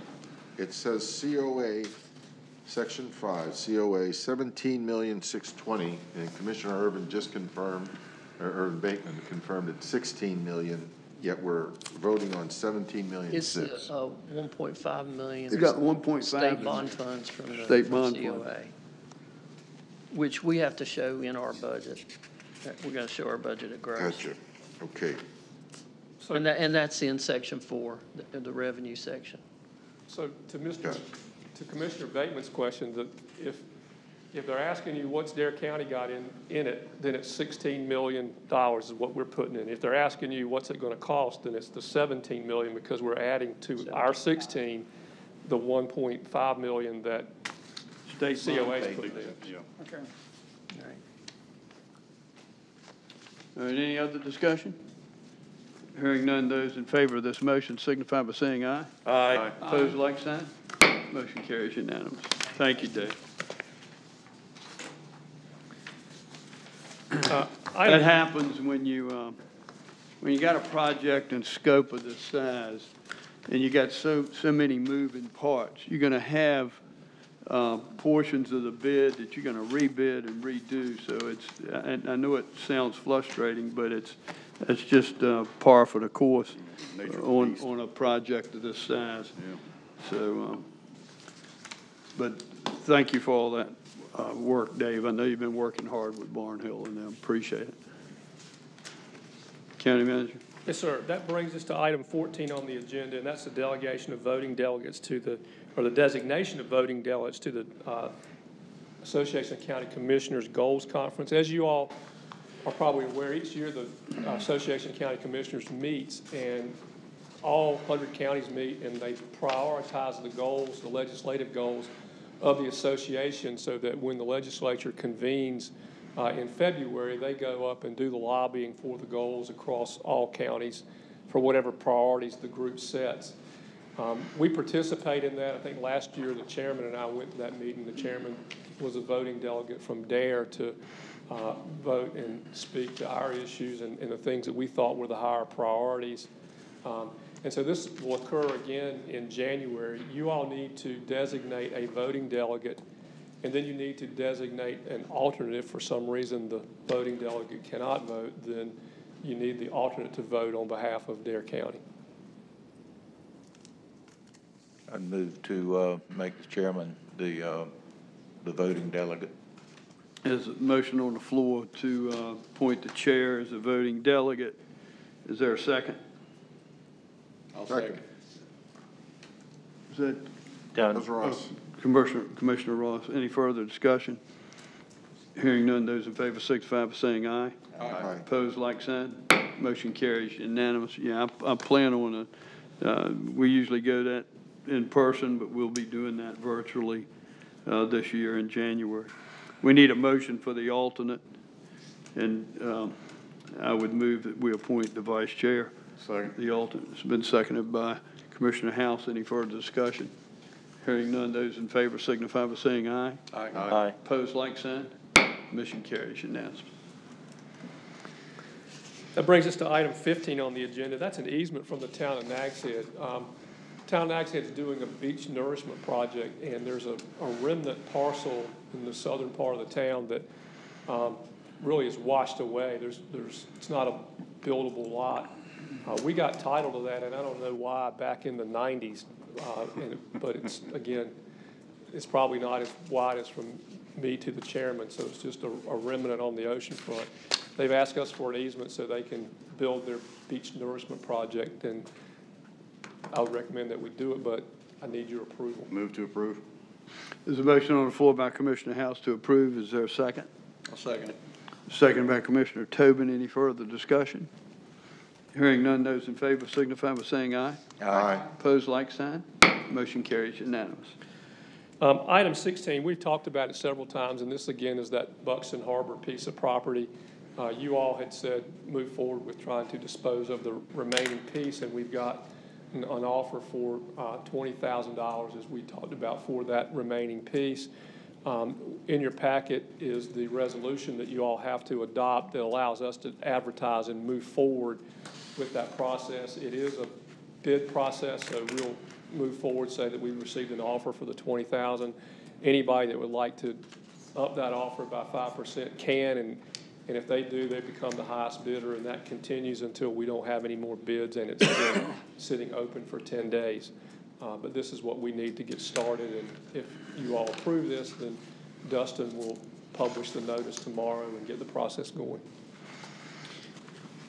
Pleasure of the board. Move to authorize the sale, approve offer, and approve resolution declaring parcel as surplus property. Motion on the floor by the vice chair. Is there a second? Second. Seconded by Commissioner House. Any further discussion? Hearing none, those in favor signify by saying aye. Aye. Opposed, like sign. Motion carries unanimous. Next is item 17. This is the consent agenda. On the consent agenda, you have the approval of the minutes. You have an authorization to present a service weapon to a retiring deputy sheriff. You have the Dare County Transportation Title VI plan for 2020, and you have the revised scheduled meeting dates for 2021. Move to approve. Motion on the floor by the Commissioner House to approve the consent agenda as presented. Is there a second? I'll second it. Seconded by Commissioner Tobin. Any further discussion? Hearing none, those in favor signify by saying aye. Aye. Opposed, like sign. Motion carries unanimous. Chairman, item 18 on the agenda are your board appointments. Your first one is for the Senior Tar Heel Legislative Delegates. The terms expire for Delegate Kay White and her alternate Sue Kelly. Both would like to be reappointed for a 2-year term. Move to reappoint. So motion on the floor by Commissioner and Vice Chairman Overman to reappoint Kay White, Sue Kelly. Any further? Is there a second? Second. Seconded by Commissioner Bateman and I believe House. Any further discussion? Hearing none, those in favor signify by saying aye. Aye. Opposed, like sign. Motion carries unanimous. Your second one is the Special Motor Vehicle Evaluation Review Board. The terms for Danny Couch, Doc Sawyer, and David Light expired. They would each like to be reappointed for a 1-year term. Move to approve the reappointment. Motion on the floor by Commissioner House to reappoint Commissioner Couch, Doc Sawyer, and David Light. Is there a second? Second. Second by the Vice Chair. Any further discussion? Hearing none, those in favor signify by saying aye. Aye. Opposed, like sign. Motion carries unanimous. Next is the Park and Recreation Advisory Council. Missy McPherson terms expire, and the county recommends that she be reappointed for another 3-year term. Move to reappoint. Motion on the floor to reappoint. Second. Second. Commissioner Couch, seconded. Missy McPherson. Any further discussion? Hearing none, those in favor signify by saying aye. Aye. Opposed, like sign. Motion carries unanimous. Then last is your Board of Equalization and Review. The terms expire for Nelson Jones, Jonathan Waddle, Jeffrey Scott, Terry Gore, and Charles Evans, and all would like to be reappointed for another 1-year term. Motion to reappoint. There's a motion on the floor by Commissioner Bateman to reappoint all. Is there a second? Second. Second by Commissioner House. Any further discussion? Hearing none, those in favor signify by saying aye. Aye. Opposed, like sign. Motion carries unanimous. Then your upcoming board and committee appointments in January, you have the Nursing Home Community Advisory Council. You have 1 term there that expires. You have the Older Adults Services Advisory Council. You have 1 term there that expires. The Tourism Board has 6 terms expiring, and the Working Waterman Commission has 2 terms expiring. In February, the Aging Advisory Board has 2 terms that expire, and the Planning Board has 2 terms expiring. And in March, you don't have any appointments. And with that, Mr. Chairman, that would be your agenda. Thank you, County Manager. That brings us to item 19, Commissioner's Business. And Commissioner Tobin, would you kick that off today? Sure. Our county's extension service has got a new director, and her name is Mrs. Tanya Lemo, I believe is how you pronounce her last name. I'd like to welcome her aboard and looking forward to working with her. They do a lot of good things down there. Also in the dredging department, the Merton's been here dredging, and they've had some very successful days. They're dredging that new kind of southern route, and it's much closer to the dump site, so they're getting at least 1 additional load a day just from time savings on just literally driving the dredge back and forth. They did well over 2,000 yards the other day.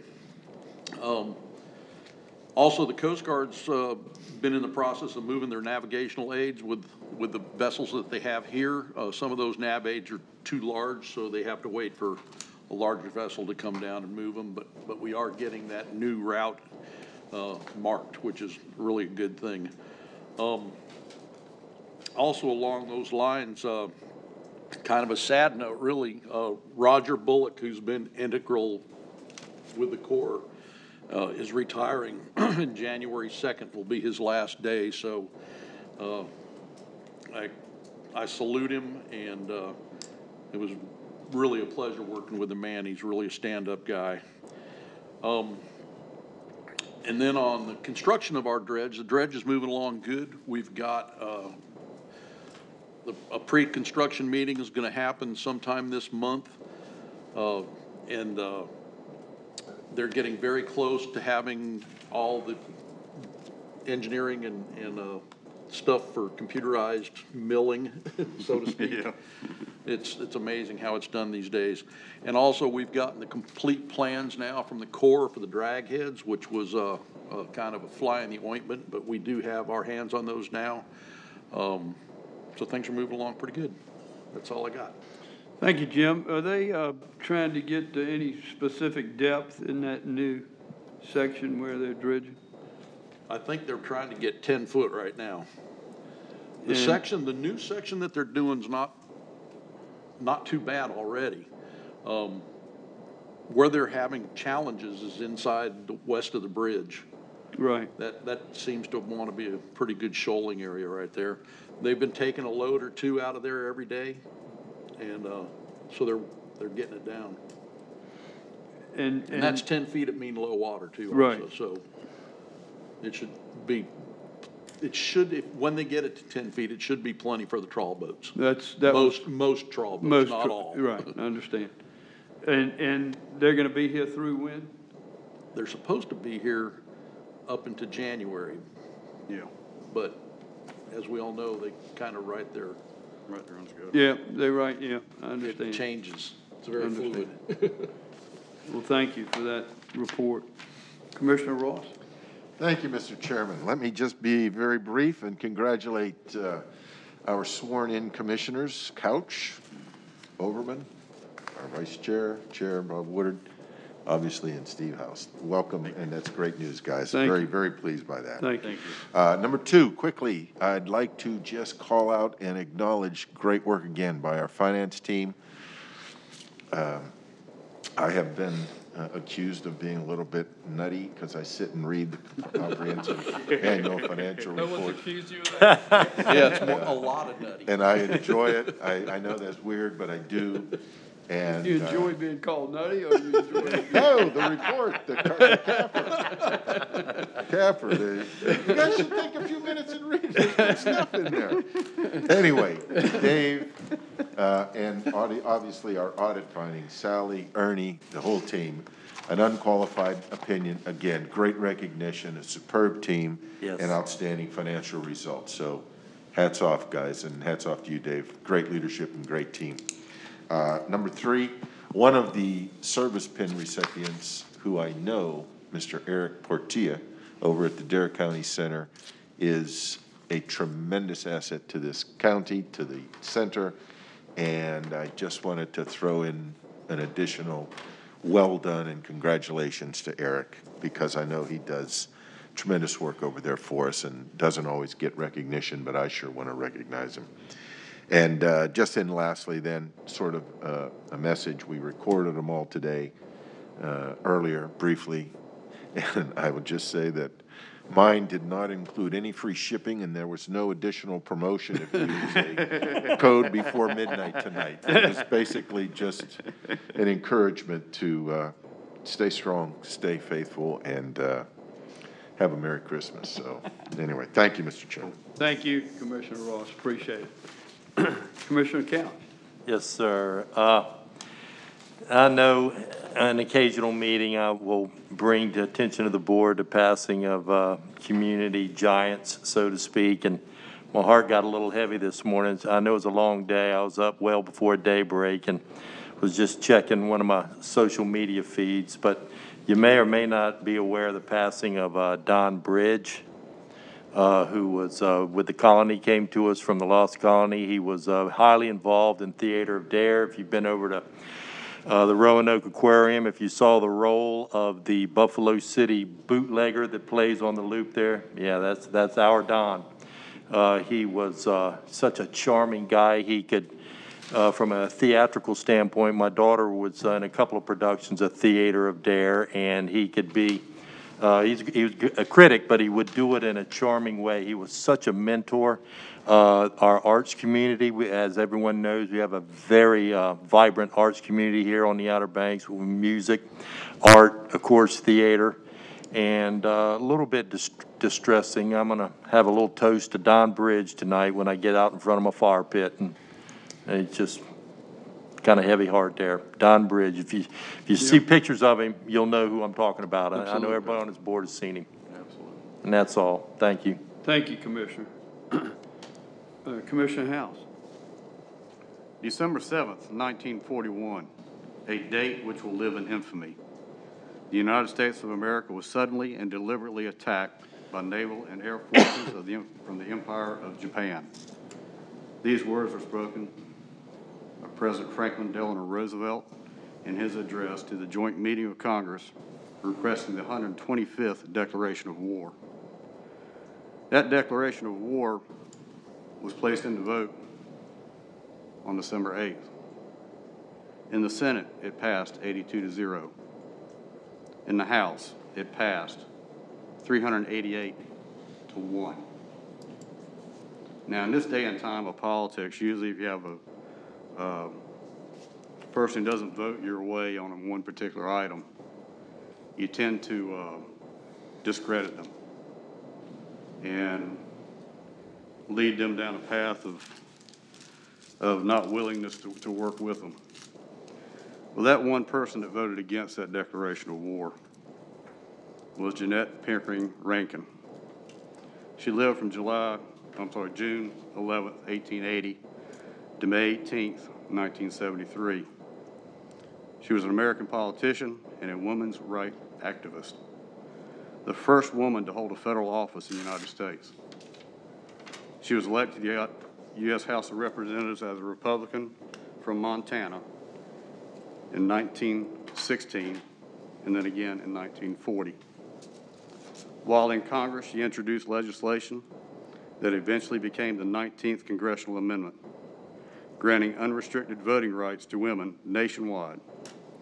She championed a multitude of diverse women's rights and civil acts causes throughout her career and spanned more than six decades. So just because you have a politician that votes one particular way that you might not feel is correct, look at their record as a whole. Also on this day, 1787, Delaware became the first state to ratify the U.S. Constitution, becoming the first of the United States. And in 1972, Apollo 17 was launched at Cape Canaveral, the last U.S. moon mission. And so that is our history for today. Pearl Harbor definitely stands out. My thoughts and prayers to all of our veterans, especially those veterans of World War II, the greatest generation. On some lighter news, if we have those photos, if you can throw those up. On December 5th, the Cat 5 Jeepmas Toy Run was a success.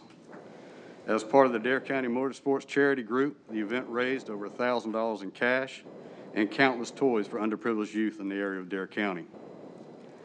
With 2020 being the year that it is, last year 600 families were in need. This year, that number has grown to over 900. If you wish to donate an unwrapped toy, please deliver it to the gift garden at 1808 South Croatan Highway, Kildova Hills. As you can see in the pictures, we filled that trunk. Not only did we fill the trunk, we actually filled the whole entire inside of that car. So very successful run, and look forward to doing it many more times. And please, there are needs out there for our underprivileged children. Please take a gift, and we'll help a lot of those children have a Merry Christmas. Also, North Carolina Marine Fisheries Director Steve Murphy has announced he will be retiring after 33 years of service to North Carolina. Mr. Murphy began his career in the North Carolina Division of Marine Fisheries in December of 1987, and January 31st, 2021 will be his last official day. To Director Murphy, Godspeed, enjoy your well-deserved retirement. You will be missed in our fisheries. Once again, I'd like to express a heartfelt thank you to the good citizens of Dare County for your confidence. I promise you, as Commissioner, I will do my very best to listen and ensure transparency.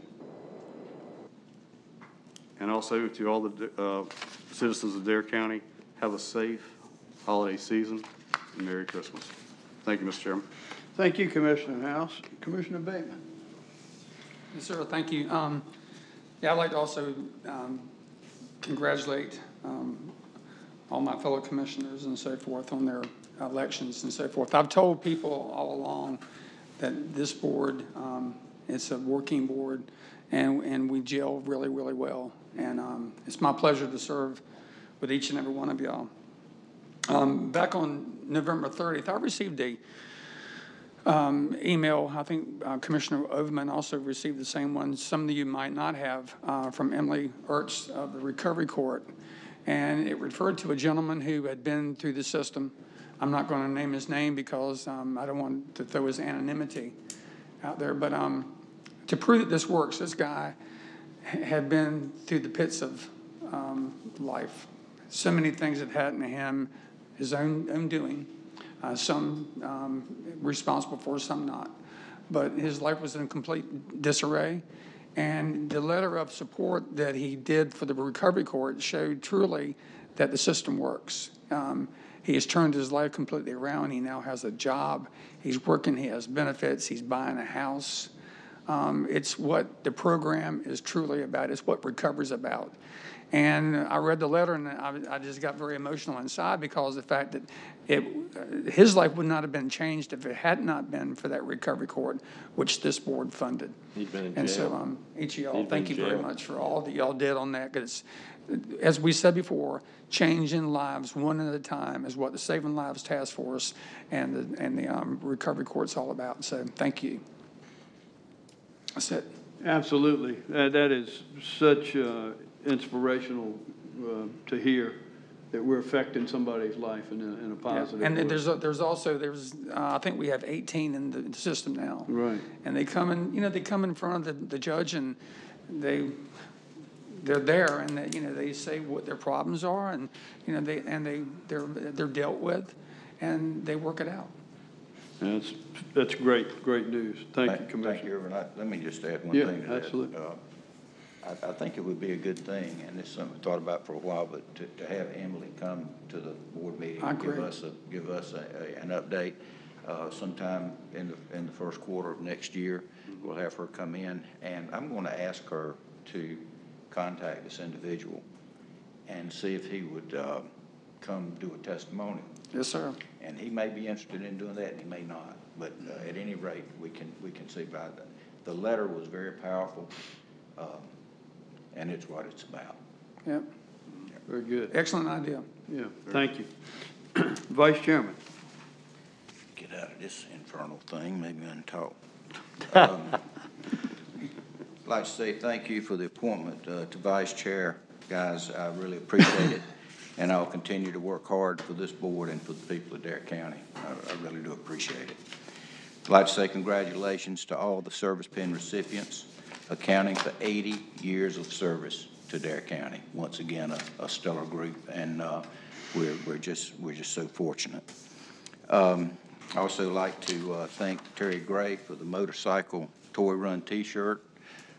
Just hope mine's an extra large. I like things fit kind of loose. But anyway, really do appreciate that. 2X. Yeah. Yeah, hold my coffee. I need a triple X. I received word the county manager checked on, there was a helicopter flying around in the sound in the wee hours this morning. And evidently we're looking for a kayaker in Croatan Sound last night or in the wee hours of this morning. And just prayerfully and hopefully the person in that kayak or persons will be found safely. There is a resolution at each of your seats requesting a state of emergency declaration and action for Oregon Inlet. based upon some situations that exist with I think the question of depth was brought up earlier, and this relates to that. County Manager, if you would read that resolution, I would appreciate it, please.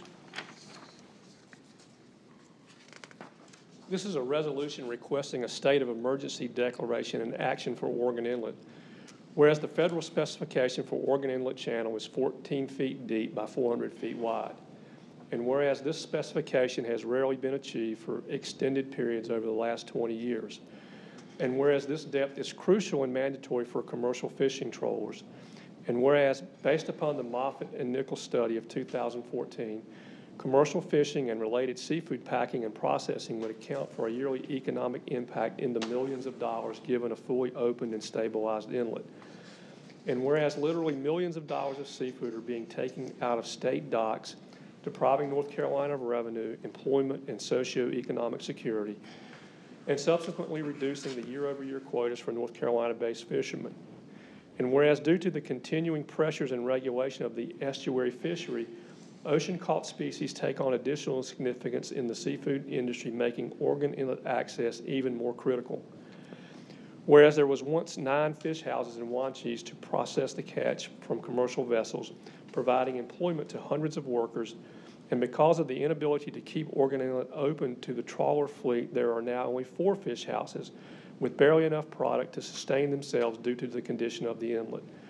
And whereas increased shoaling has led to navigation buoys being off station, creating unsafe conditions, especially for those mariners who are unfamiliar with the inlet. And whereas despite the stellar work of the Corps of Engineers, dredges to maintain access to the inlet to federal specifications, this has proven to be a Sisyphean effort to the unstable and dynamic nature of the inlet and the limited number of dredges available to the Corps to do the work due to the Jones Act.